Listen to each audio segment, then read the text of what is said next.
Hello, hello. Welcome, friends, to Call to Connect. I am so happy to be here today with my friend Elizabeth Meyers. We are going to each take a minute just to share this live. Elizabeth can, if she wants to share with her people, and I want to share it as well so we can get some folks on here with us. So if you will just pardon us for a second while we do that. And then we will get rolling. Let's see here.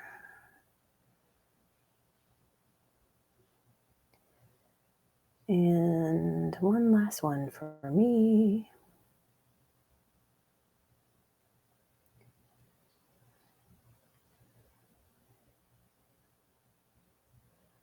All right. Do I share it as a watch party or? So I just hit at the bottom. If you go to your page, or you can go to Call to Connect, and you'll see share at the bottom. That's my preferred way to do it. And then it'll ask you where you want to share it to. If you just want to share it to your personal page, or if you can share it multiple times, you can share it to like your fan page, I guess is what they're called. Okay. Cool. Yeah, I think I did it. Yay. Yeah, you did. Cool. Oops. She wants to share with her. So I shared it and now it's playing on my phone. Okay. All right. Turn the volume off. Yeah, this is real life, folks. We're just regular ladies doing the thing. Yeah, figuring it out. Yes. All right. So I'm going to do a little official intro now, and then we'll roll. Okay. Hi, friends. Welcome to Call to Connect. I am so excited to share with you today my friend Elizabeth Meyers. Elizabeth and I met a long time ago, actually, when we were both stationed in Idaho, and we just kept connected over the years. And she has released, she'll share about what she's got going, but she's got a lot going, and she's got a great story. And so I'm like, we need to connect Elizabeth to you. And so without any further ado, welcome to the show, Elizabeth. Well, thank you. Thanks for having me on. This is fun. Yeah. Yeah. It's so exciting. Yeah. My husband is in the Air Force. So as you mentioned, we move around a lot. I think this is our 14th assignment in like 24 years of marriage. Wow.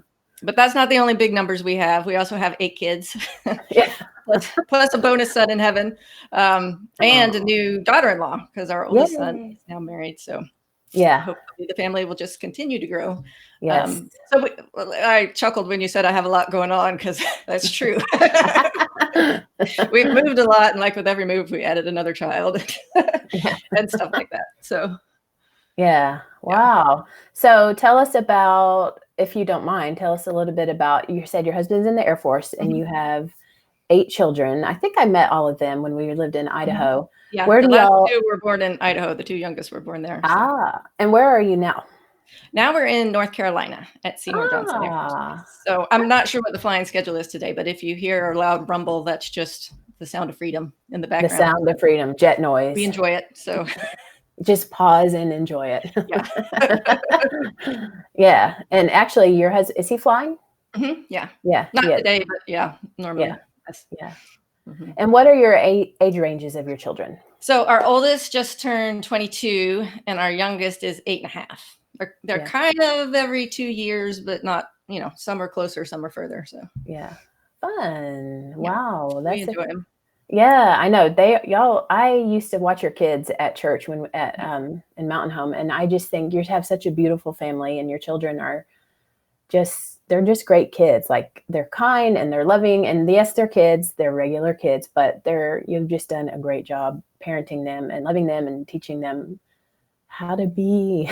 We're very blessed. We were just my husband's birthday was this week. And so his requested activity was to watch our home movies. Aww. So we got out the movies from way back when, a couple of our middle children were really small and just watched it. It was so cute. And we just laughed and laughed and laughed. And, afterwards I turned to him, I said, see why we just kept having kids? You guys are so adorable. We just, I always joke that we never needed cable because our kids were our entertainment. So yes, they're fun, aren't they? They're fun to be around. Yeah. And you're a homeschool mom, right? Yes. Yes. We have every year we pray about it for each kid and for each location that we're at. So we've done a number of different things, but predominantly homeschool. Yeah. Each child has done at least 1 year of public school. And some that was it. And others, they spent a couple more years there just based on, because we move around so much. We're in so many different school districts and, kids have different needs at different times. So yeah. But I'm learning so much along with them. I read aloud is my favorite thing because I get to learn all the things I didn't pick up the first time. Yes. Right. Yeah. I'm like, they learn a lot, don't they? And they teach us a lot. Yeah, definitely. Mm-hmm. So let's talk about what you have going on right now. And I'd love to share, as I've been telling my audience and Called to Connect, something that I'm passionate about right now is I feel like there's acceleration right now in this time that we are in with all of the COVID stuff, that it's showing people, to me, what I feel like, and maybe it's not everybody, but it's showing people like the need for to do things differently. And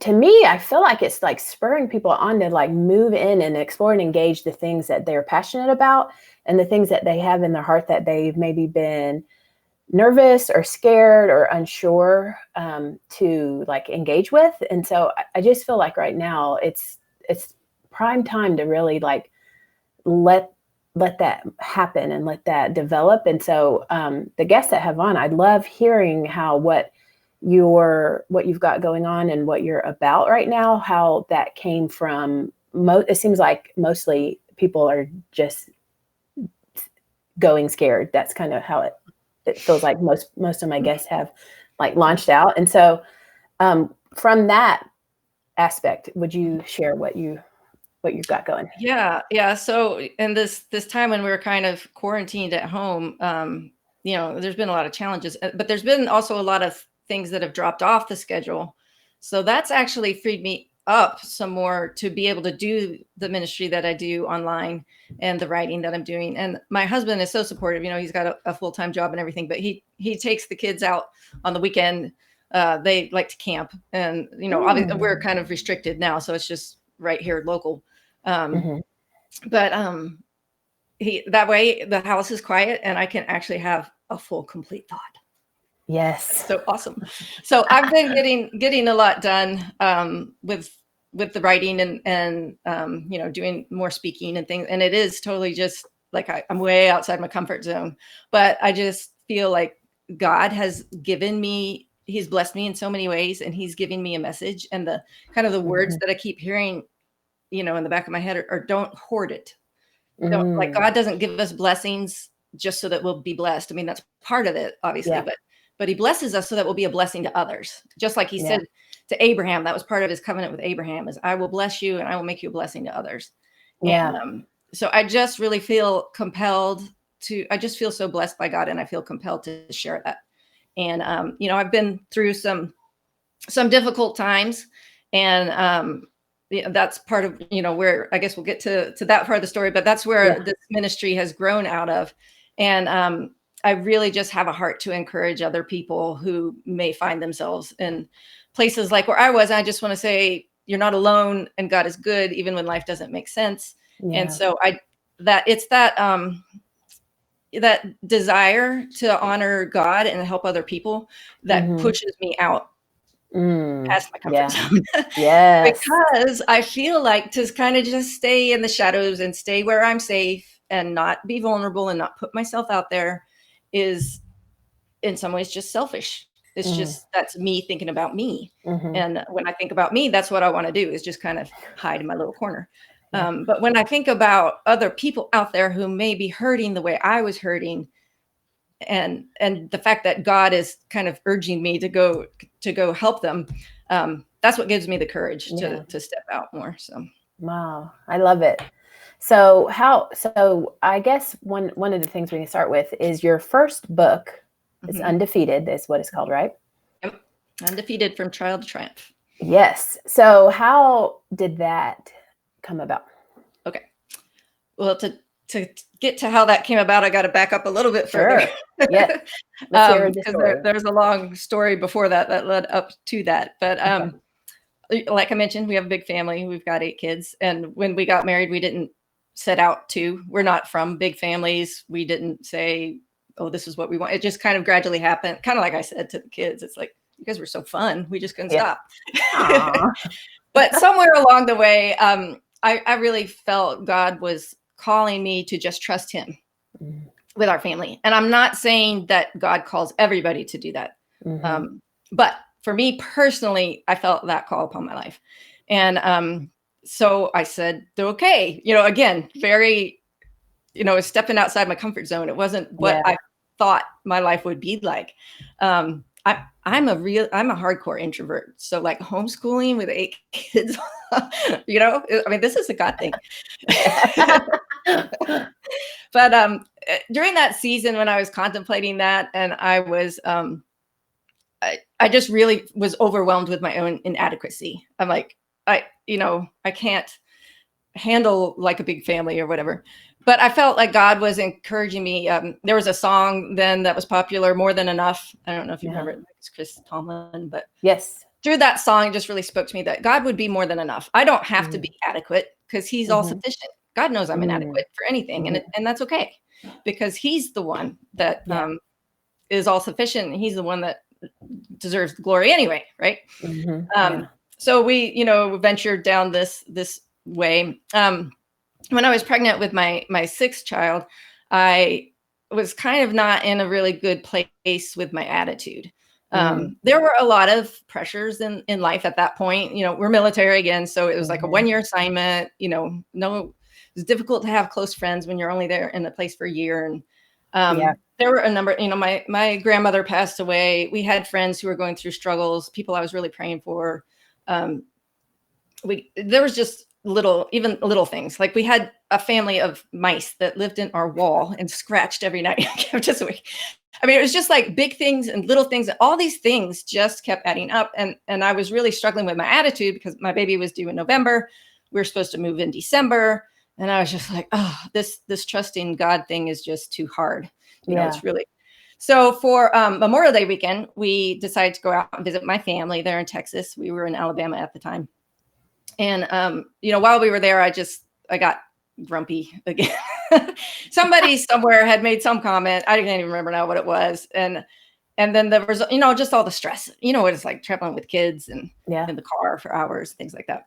Yes. And so I was just not in a happy place that night. And I kind of laid down my ultimatum to God because I felt overwhelmed. And I said, if you're not going to live up to your end of the bargain and be more than enough like you promised, then I want out of this deal. Wow. I don't want to keep trusting you. Yeah, not a good thing to say.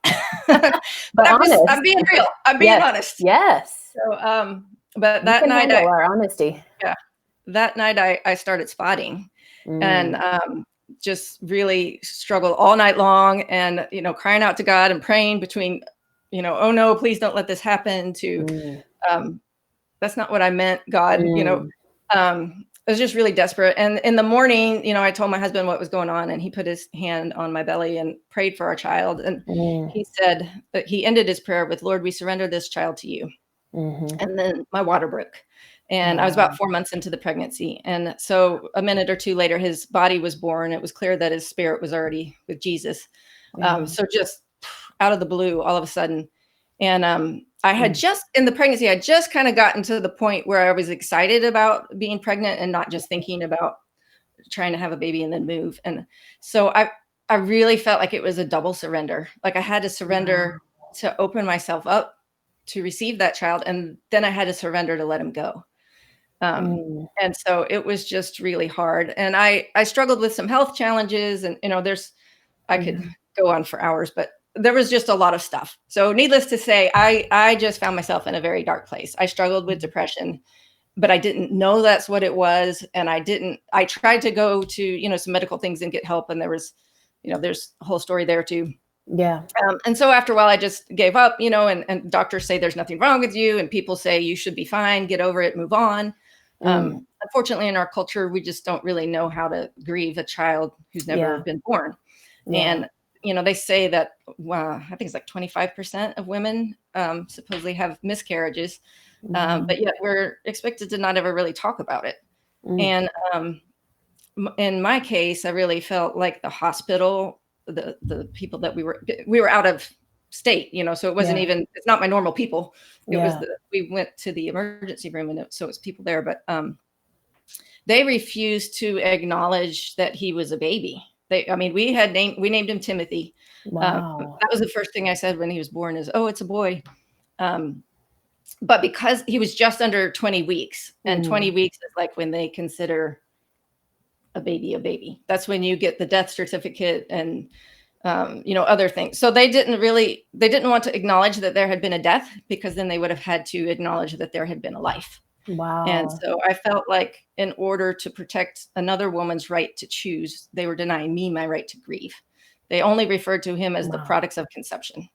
That's what they wouldn't say baby. They wouldn't say son, definitely wouldn't call him his name, and they wouldn't give me his body back. So we weren't able to bury him or anything.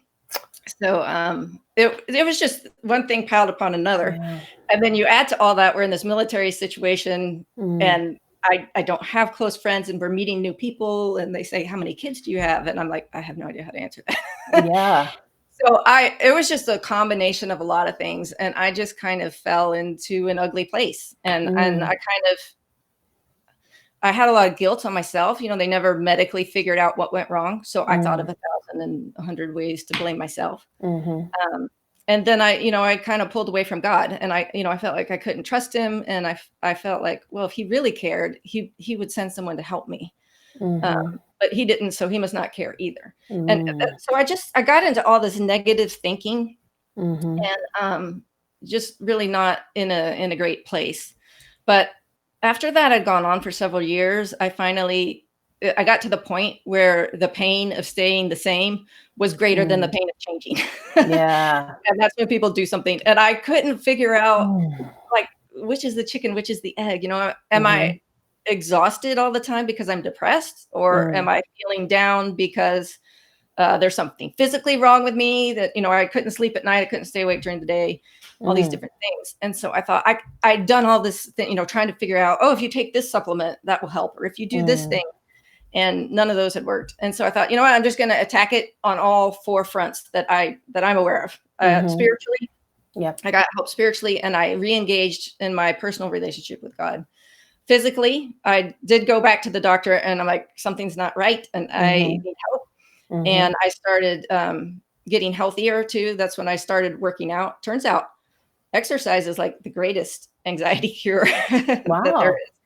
And then emotionally, really just focusing on like being in the moment, really focusing on gratitude. I had gotten so negative in everything of, oh, this went wrong. Oh, I'm sure that's going to go wrong. And I was always just focused on the negative things. So reshifting what I was thinking about. And then, sorry, that was emotionally, and then mentally is the other one of think about what you think about. So, those four things are kind of the areas that I worked on. And so in the morning, I'm finally getting now to the part where I'm answering your question.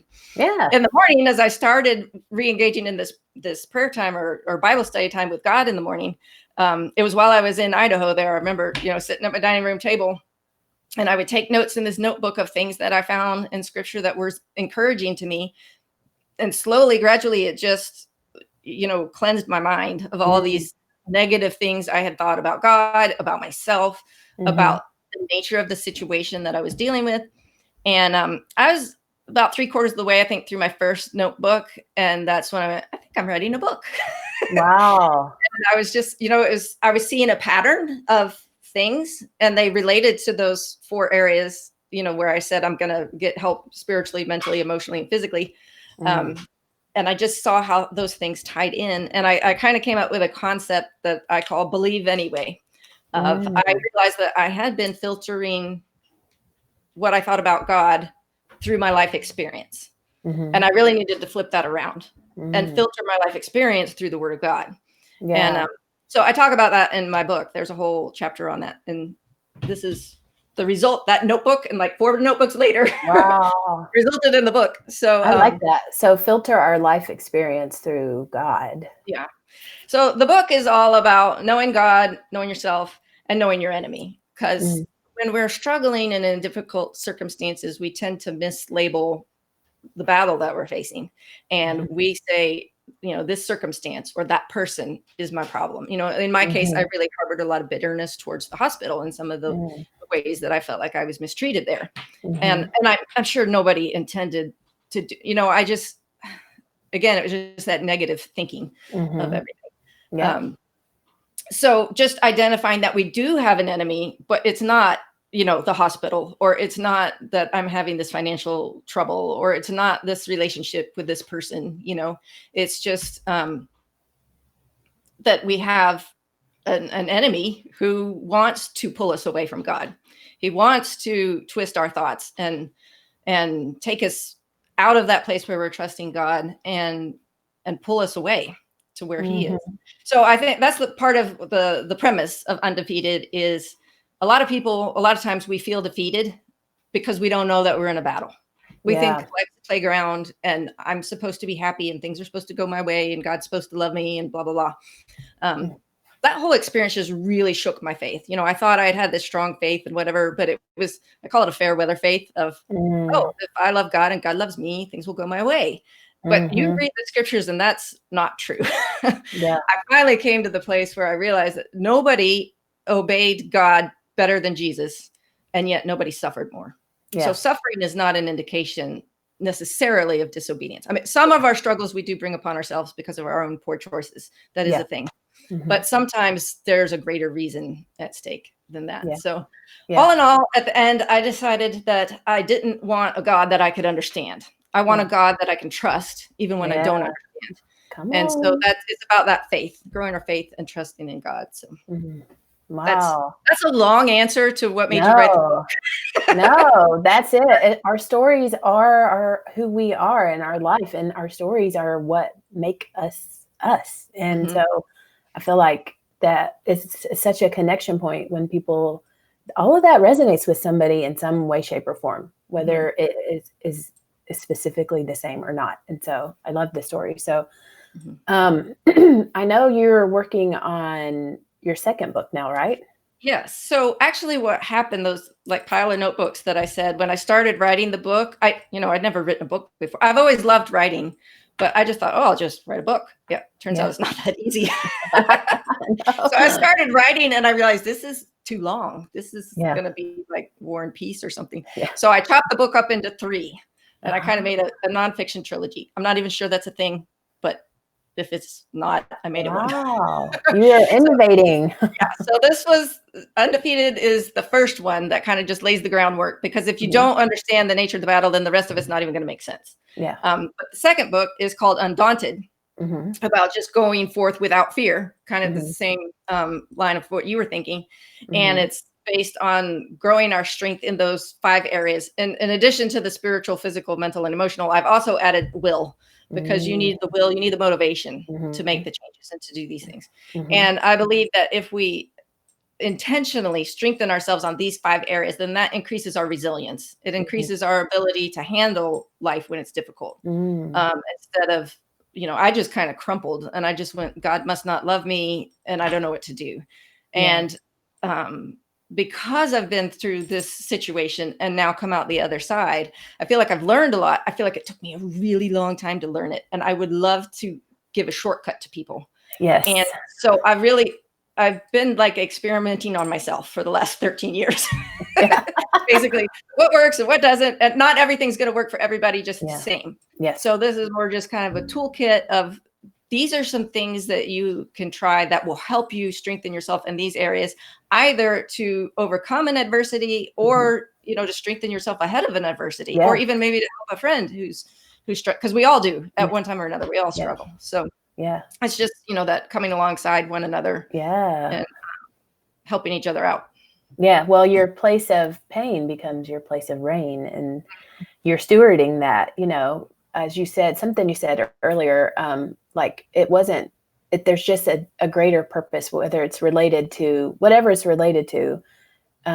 It's that Romans 8:28, God is turning everything around for our good and his glory. And so like we can steward the pain places and let them become rain places and help people or not. Like we get to choose. And so why wouldn't you choose, to help? So yeah, that's part of the premise. I just launched a course that's based on the book, and it's called Overcoming Adversity. And that's the main premise is you cannot choose what happens to you, but you can choose how you respond to that. Yeah. And that's what makes the difference. Yeah. It wasn't necessarily the things that happened to me that pushed me over the edge, but it was how I thought about it and how I responded to those. That I responded by pulling away from God. I responded by feeling bitterness towards people at the hospital, or I responded by pulling away from people. So I think, that's just a big thing is how we respond to those things. Yeah. But definitely mining our pain for the purpose that's in it. There's a purpose in the pain. God doesn't waste anything. No. And anything that we give to him, he can redeem. Yeah. And so that's, I feel like this is bringing meaning out of those years of struggle that I had. If I can help even one person who might be in some similar situation, then all that struggle I went through wasn't wasted. It can be used for good. It can be used for God's glory. Yeah. Oh, I love that. Yeah, I love that. It's just connecting people. It's part of what this is about. You're helping connect people to their destinies when you lean into it and you allow it to have a greater work than just what it looks like, I love that. So the course that you have created, are you working on it, or it's ready to roll? I just launched it out, but so in my mind, like you said, I'm new at this. I'm learning these things. I haven't done this before, but I thought, when I finish the course, then I'm done. No, it turns out you got to have people sign up, So I finished it, it's out there, it's available. And I'm running a special through May where it's like 60% off because May is, when my son passed away, when Timothy was born or died, however you want to count it. So I always try to do something special in May. So I thought launching this course, is kind of, we can't have standard birthday parties for him. But I can do things like this, or when my book first came out, that May, I gave away free copies, on the digital versions. So I tried to just do something in May and sometimes something in November, because that was his due date. And so that's just my way of remembering him. And then also using that to make a difference in other people's lives. Hopefully. Yeah. Aw, yes. I love that.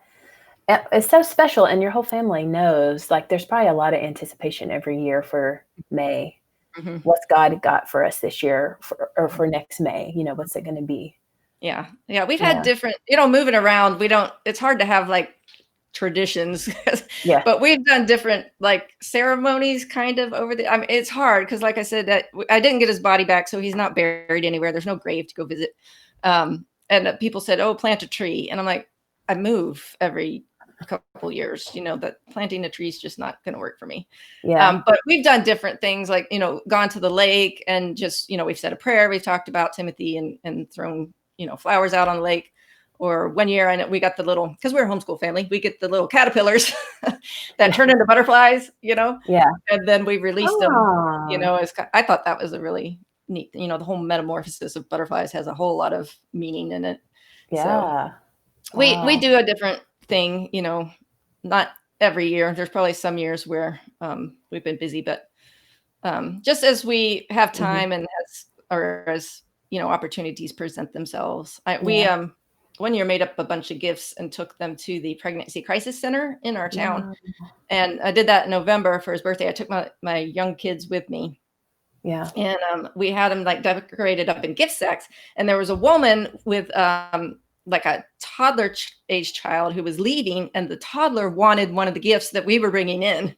And Aw. and so she's like, I want one. So I asked the woman, I'm like, you know, what, because I had like boy and girl and kind of neutral.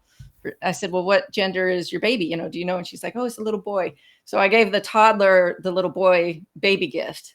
And just to see her face light up and be so excited about a gift for her little brother, I was just like, oh, that's just like, that's Aw. the best birthday present I could do for my son. I mean, that was just really moving to me. That was really awesome. Yeah. It meant a lot to me too. Yeah. And hopefully it meant a lot to her. Sure. It did. They were touched by Jesus by Mhm. being touched by you. So that's a very sweet memory. Is the best way your website? Is that how people can connect with you with this course and with your books and stuff? Yeah, there's the menu at the top has courses over on the right. That's where you can connect to the course. Okay. Before that, there's also a tab for printables and one for a prayer guide. Those are just free downloads that I offer. I have it's kind of part prayer book, part ebook, part journal. Yeah. But Yeah. it's the model of prayer that I use in my own life. And I've just kind of grow and develop it, but it's based on the Lord's Prayer. And just really taking each little segment of that and breaking it down even further. So those are just some freebies that are on there. And I post a blog post every Friday for Faith-Filled Friday is what I call it. Nice. Yeah. So that's good. My email address is just hi at elizabethmyers.me, the URL.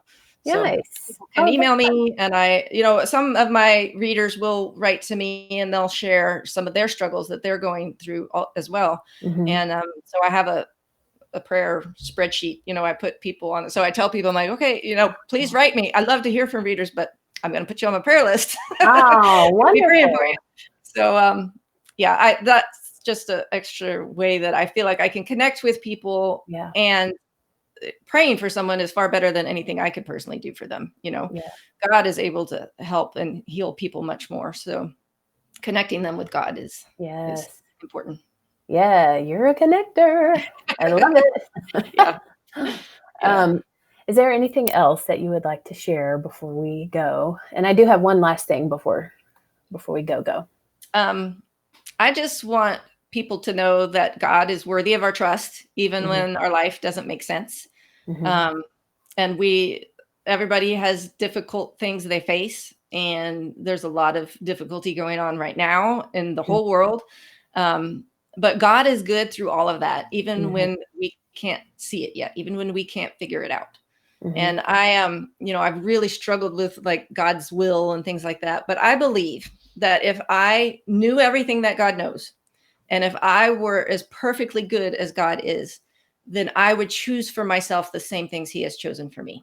And when I think about it that way, that just helps me accept his will for my life much better. Because when I want my own way, what I'm saying is I know better than God knows what's good for me. And I know that's not true. That's silly. Yeah. But we go there anyway, right? I want to help God fix my problems. Lord, I've got a plan, and you need to listen to me. But it's interesting. I was talking to my friend yesterday about this very thing, about the fullness of time, how God is not in a rush.